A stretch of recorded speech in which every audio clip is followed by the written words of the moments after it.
welcome or welcome back to my channel. I'm Zay, and today I'm going to be talking about my top favorite books that I read in 2023.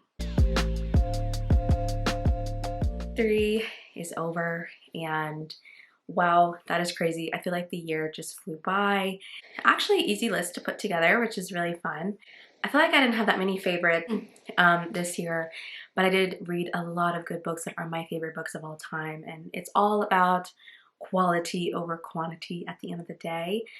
So I have 10 books, and I do have just a couple honorable mentions to talk about today. So let's just get right into the video and talk about my top favorite books of the year. It's a book that I actually recently just read and I haven't talked about on my channel, and because I read it in December and I really wasn't around in December, so I'm excited to share it. But it is Divine Rivals by Rebecca Ross. So this was on quite a few of my TBRs. This was a book that I talked about how I really wanted to prioritize and read. I was nervous that I really wasn't going to love it, but I ended up really loving this book. This is definitely like historical fiction romance, and I have never read anything like that before. The book is so epic and emotional, just really dives into war and the effects that war has on people, individuals. And I really just enjoyed the journey of this book that Rebecca Ross took us on. Very emotional, very hard-hitting, and this book is actually very, very like heavy and quite dark, but Rebecca Ross's writing is very whimsical, and I have heard some people say that the world building is kind of lacking in this book. I personally think that Rebecca Ross was very intentional with what she was doing with her world building in this book, and it just really worked for me. But this was such a special book, and I totally understand why everyone is in love with this story. So next we have Still Beating by Jennifer Hartman. So this is a dark romance book about two people who are kidnapped, and we have to see them survive through captivity. A serial killer, and they actually do both survive. They're like the first of his victims to survive, and we get to see them deal with the after effects of what happened to them and come to terms with what happened and see how they deal with this in the process of them falling for one another. And this is such an epic story. I have never read anything like this. I've been putting this book off for a long time because I know it was so hyped, and I was personally just really nervous to read it. But I'm glad I read it when I did. It was kind of like the perfect book at the perfect time. It is just absolutely beautiful, heartbreaking, and Jennifer Hartman really put us through it while reading this book.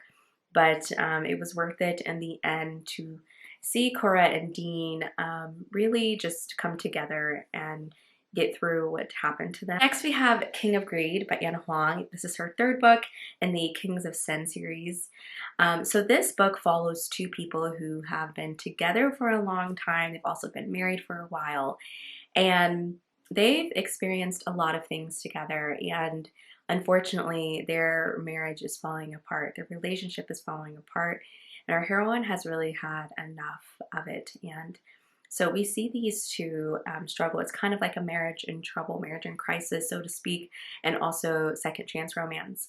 And we really have to see our hero has to come to terms with what happened in their relationship and has to win back our heroine and grovel. And I really loved reading this book. This was such an emotional second chance romance. I really think this felt very real. I can only imagine people who've been married and in long-term relationships could connect and understand this book in a different way than I could. But I really loved how raw and real this book felt. It felt like I truly was experiencing two people in real life going through these things, and it was such an intimate story to read. But I really loved every minute of it. I think this is my favorite Anna Huang book that I've read. Just very beautifully written, very emotionally driven, and such a strong book in this series. So next we have The 7-Year Slip by Ashley Poston.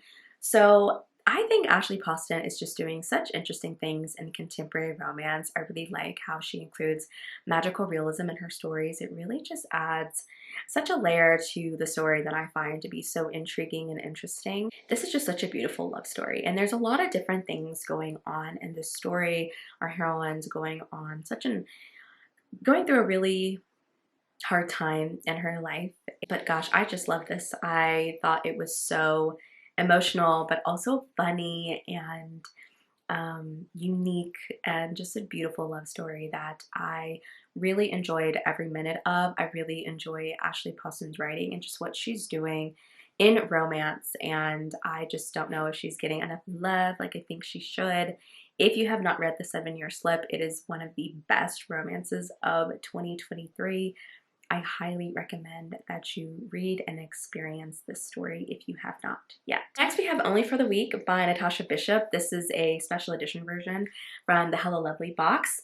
But I read this book and I loved it, and this is a pretty short book. It's a little bit longer than a novella length, but this is such an amazing short story. I honestly felt so connected to this story and these characters. I fell in love with the hero in this book, but I also really enjoyed Janelle's story. You know, she has a lot of things going on in this book. This book definitely has a lot of drama. It's high heat, high steam, but the romance is such a fun experience and such a fun journey, and I really enjoyed our characters individually as well. In particular, I really loved Janelle's character, and I really hope that there are more stories in this series to come, because I really enjoyed the setup and this love, this friendship group that Natasha Bishop introduced us to. But this is just one of my absolute favorite books, and it's a perfect summer read, but it's a book I recommend for you to read all year around. So next we have Butcher and Blackbird by Bryn Weaver. This story is following two serial killers who kill the good guys, and they actually are both after the same target, but when they get there, Rowan is late, and they actually decide that they're going to have a competition to try to see who can kill whoever first. And so we get to see them really throughout the years meet up, and we get to see their friendship. They develop a friendship, so we see strangers to friends to lovers, and we really get to see their friendship develop, and it's very beautiful. They have such an interesting connection. Obviously they understand each other in a way that other people may not, because they are both serial killers, but I really loved seeing their friendship just get stronger and stronger and develop, and then them fall for each other, and their romance is so unique. It's such a feel-good story on top of being really, really dark. So definitely check your triggers, because this is not for the faint of heart if you don't enjoy kind of gory details in any way, but the actual romance is so romantic. The connection that they have is just beautiful. There's so much pining and longing after each other, and I really just enjoyed their journey together. It was such a beautiful one, and a story that I just won't ever forget. If you want a unique romance, then this is it right here. If you like the Mind Of series, it's not the exact same, but it'll give you kind of those same vibes. And if you're missing the Mind Of series, then I think that this is a good one to read. Me is popping in. I actually forgot to talk about a book, and like my favorite book of the year. I haven't shut up about it. That is the right move. I cannot believe that I forgot to talk about this book. I just very quickly wanted to pop in here and say how much I love this story. Ryan and Indy blew me away. I was connected to this story right away. I think that Liz Tom Ford writes very relatable heroines that you just want to be best friends with and that you connect with, and she writes heroes that are absolutely amazing, and they treat their heroines with so much love and respect and are their number one cheerleaders. I'm annoyed that I forgot to mention it in my favorites, but this is absolutely one of my favorite books of the year and a standout for me in every single way. Ryan Shea is the standard. But seriously, I adore this book. Can't recommend it enough. Go pick it up. Hands down, one of the best romances of all time.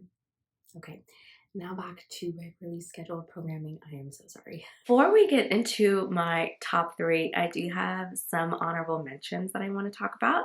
So my first one is Yours Truly by Abby Jimenez. She just truly has a talent with words and storytelling and romances. But this book was just heartwarming presentation for anxiety in here, and I really connected with that storyline. But I really enjoyed Brianna and Jacob's story. It's definitely emotionally packed. There's a lot going on in this story with both of our characters, but Abby Jimenez writes this story in a way that doesn't feel too overly heavy. A talented author and truly wrote such a just charming story.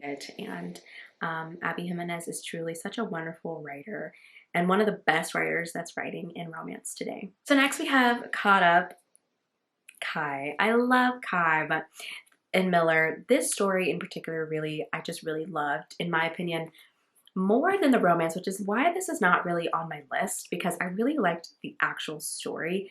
I love the romance too, but the story is just my favorite as well, because Kai is a single dad. He's a professional baseball player, and he's really struggling with balancing those two things. And he's kind of thinking, I can't do both of these things at the same time. At the same time, he's also kind of lost himself in trying to be such an amazing and attentive dad.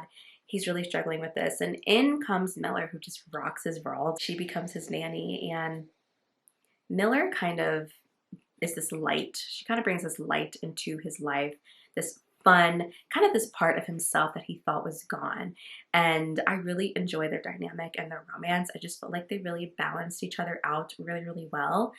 But Kai is a dream, such a dreamy man, and I really enjoyed him, and I really enjoyed Kai and Miller's love story.